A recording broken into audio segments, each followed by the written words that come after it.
Hello सर्वांना. कसे आहात सर्वजण? मजेतच असताल. माणसं काही काही लोकांच्या ना पोटात एक आणि होटात एक असे असतात.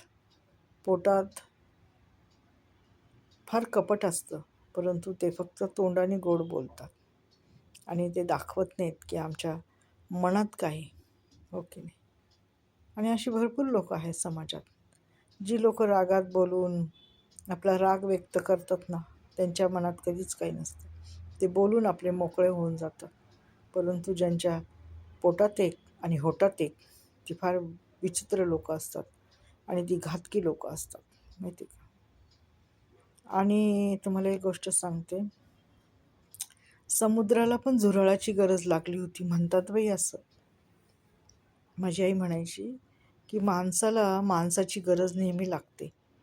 आणि समुद्र एवढा मोठा होता, त्या समुद्राला पण छोट्याशा झुरळाची गरज लागली होती. का लागली असेल बरं गरज? ह्याचं मला अजून कोडं पडतं. आता माझी आई नाही आहे, नाहीतर तिने मला सांगितलं असतं की काय आहे काय नाही म्हणून. धन्यवाद.